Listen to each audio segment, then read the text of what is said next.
Our biggest sale of the year is happening right now during the Season of Inspiration at Team Mazda. Now's your chance to get 0% financing for 60 months on a new Mazda CX-5 and make no payments for 90 days. Get savings on top of savings right now at Baton Rouge's Mazda dealer, Team Mazda on Airline. That would be concerning and maybe set a precedent moving forward. If you have plans to be outside, you might hit a couple of these little passing showers. A drug bust and a few arrests made. Look at what they hauled in here. Well, good morning, South Louisiana. It is Tuesday, December 19th. I know. Better get her done now because, yeah, the big day, less than a week away now. Wow. But these last number of days, they started off cool, cold, chilly, whatever you want to call it. Gorgeous days, though. Sun comes up, got some clouds to maybe mess around with a little bit. But you know what? Again, it is mid to late December. Yep. It's not too bad out there. We'll get ready for the weekend, I guess, but some good days. That's it. Steve, we'll take every bit. I know it's cold outside. We're bundling up, but it really is a pretty start here on this Tuesday. It is, and should be getting everybody in the holiday spirit. Nice cold start outside. Get to put on the winter coats. And we're dry outside this morning as well. You can see many spots in the 30s, Baton Rouge 36, Hammond, Bogalusa now at freezing. Slidell was at freezing earlier, so a little bit colder off to our east. Gonzales Patterson now even checking in at 39. Yeah, there's that beautiful sunrise shot. Our Sky 9 camera up on False River as the sun comes up, and starting to see some of those high clouds rolling in this morning. We'll see more of those kind of arriving here through the morning hours. It's going to be a cool day from start to finish, not as warm as it was yesterday. Mid-50s at noon and highs today only in the upper 50s. Yesterday got all the way up to 71, going 59 today. So a noticeable change. And again, we'll see more clouds arriving, but keeping it dry.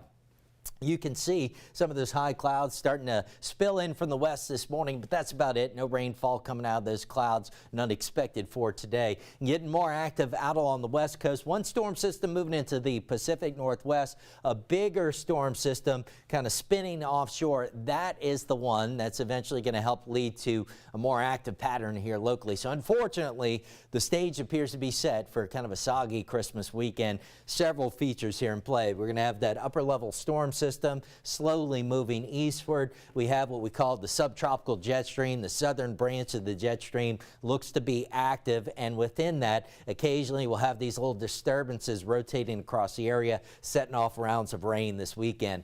How much rainfall? Well, this is the latest outlook from the Weather Prediction Center. The next 7 days, they are largely showing 2 to 3 inches through next Tuesday morning.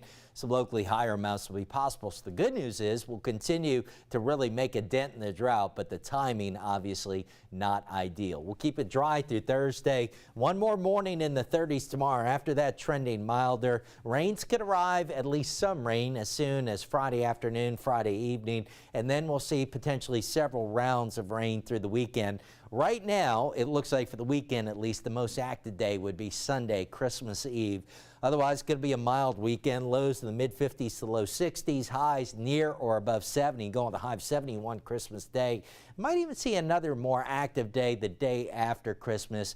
We'll keep an eye on that in the days ahead. Time right now, 7:06 with a check on your Tuesday morning drive. Here's Johnny. Yeah, just watching traffic. Yeah, not bad. I didn't even notice what your. I think we had enough of your backside though. 10, 12. Well, so that's my better side. Yeah, a little traffic right here at the 10-12 merge as you make your way over to I-10, but not bad. Coming out of Denham Springs, it does slow down right before Range to right before the Amite River, and then it'll slow down again around Millerville to Sherwood, picks up a little bit, and then there's a little slowdown right there as you exit 12 to get on to 10. Otherwise, we're doing pretty good. Bridge traffic a little slower coming in. Going out on the westbound, it looks pretty good this morning. Intercoastal overpass is not bad, and we're only about 12 or 13 minutes from Denham to the Baton Rouge area, and that's pretty much a normal drive time for us.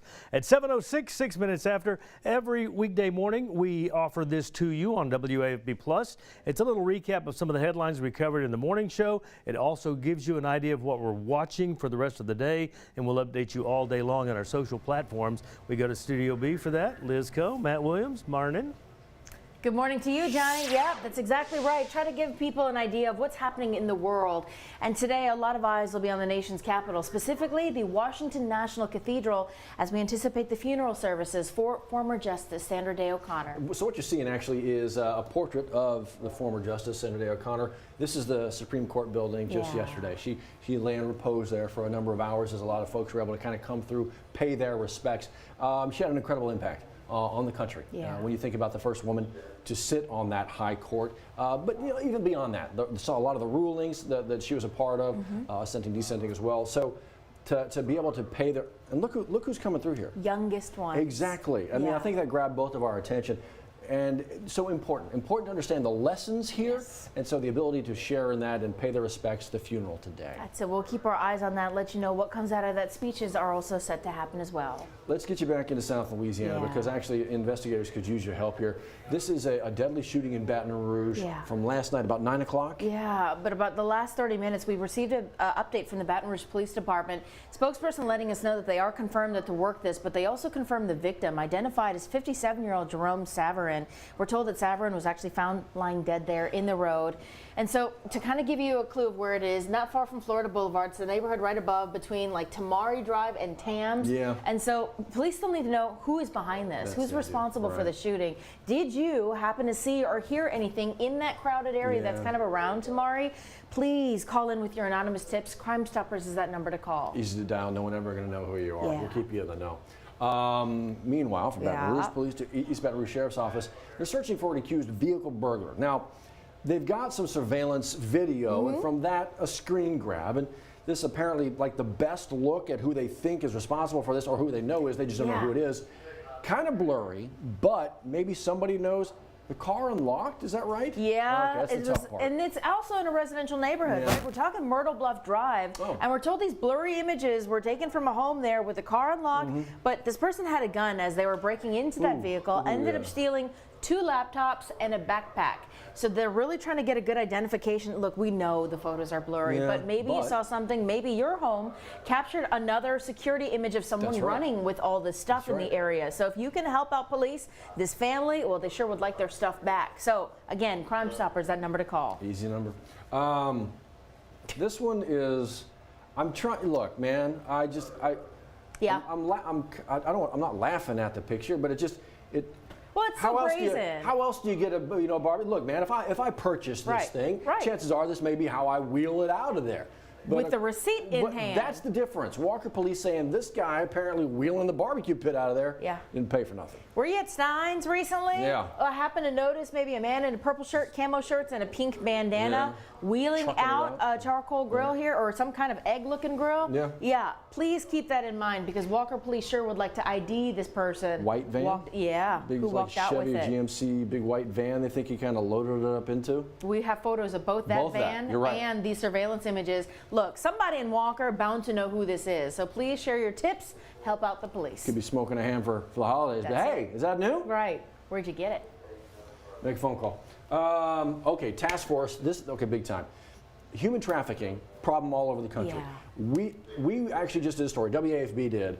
Sold in the South. Human trafficking issues in Louisiana. There are the disparity between the number of victims and the number of those actually convicted or just simply brought to court, it's too big. There's a gigantic gap. And a large part of the issue is that the victims are so young. When you talk about victims as young as 2 years old, who is going to advocate for someone when sometimes it's their own parent, it's their guardian putting them in that situation? So to Matt's point, this task force is looking at ways to make sure that those prosecutions happen, that these court cases end up making it to court and being seen. So how does that work? Well, they're trying to figure out ways to actually come up with maybe a procedure or something that accurately gets those cases in a courtroom, but also how does this play out legally to also provide support services to the victims to make sure that they have everything they need to tell these stories to eventually get the person who put them in this situation. There's a lot of moving parts to the story, but they're just beginning these conversations. A lot to come up we're expecting in the next legislative session. Just training folks up to spot the signs of human trafficking alone.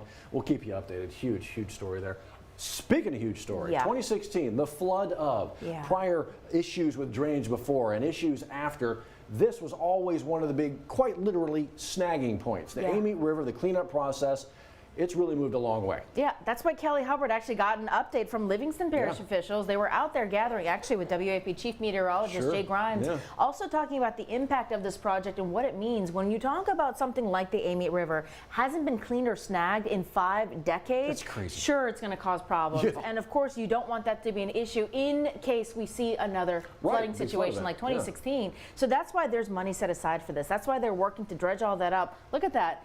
Crews have hauled out more than 10,000 cubic yards of debris. We're talking about all that gunk, stuff from people's yards that end up in there. There's a lot that you don't think about. No, I mean like just stuff from the backyard that got flooded out. That's where it ends up. Causes more problem. You can read her story. It's right there. But yeah, big move there on the AMD. Big move here. Perhaps we'll see. Dr. Cito Narcisse, the superintendent of schools in EBR, the board recently voting down a big pay raise. What does that mean for a new contract? He had some supporters last night at a meeting. That's it. Metro Councilwoman Shauna Banks hosting this rally to kind of gather that support behind him, saying, look, we know that not every decision is going to be liked by every student, every family, every parent. So how do we move forward from that? And to Matt's point, there's going to be another school board meeting among members to talk about the contract. How do we move from here? What that pay could potentially be? We'll let you know when we find out a date for that next meeting. Want to keep you in the know on this as well. Food box giveaway today. It's today beginning at 2 o'clock. This is Greater Mount Olive Missionary Baptist Church. Starts at 2 o'clock. Get there early because it's going to be first come, first served. That's right. The Mount, he was all about service, speaking of. Buckskin Bill, everybody in the area knows him. A lot of folks maybe watched that program as kids growing up, or parents had kids who were watching it. We got a special coming up. Sure do. Buckskin Bill marches on, airing this Thursday at 6:30 p.m. Greg Merriweather's been working hard to edit and produce this special here, bringing you all the famous stories from Storyland. You know that march, right? That's going to be airing on 6:30 on Thursday. I know. You're going to march right in. Guys, this is actually, I've run into Greg a couple times here as I'm coming in the morning. He's still working on this thing late in the evening. This is, you mentioned the name Buckskin Bill. Immediately, people know exactly who we're talking about. Yeah, look, this is going to be great. So make sure you DVR record if you don't get to watch it live. And I know it's going to bring back memories for so my gosh. How many of us went around the house looking for something to do the Monday morning march with? Some broomstick or something. I know my sister-in-law was at an event where Dee Dee Bro was speaking a week or so ago, said Dee Dee brought up buckskin and growing up with Gotta love that. When is that? 6:30 Thursday. This Thursday. He actually spoke with Dee Dee. She's going to be featured in that too. We'll see you in 10. Celebrate this holiday season with the gift of a new Honda during Happy Honda Days at Team Honda. And now you can make no payments for 90 days on our biggest selection of Hondas this year, making this the happiest time of the year. Come save now at Louisiana's #1 Honda dealer, Team Honda.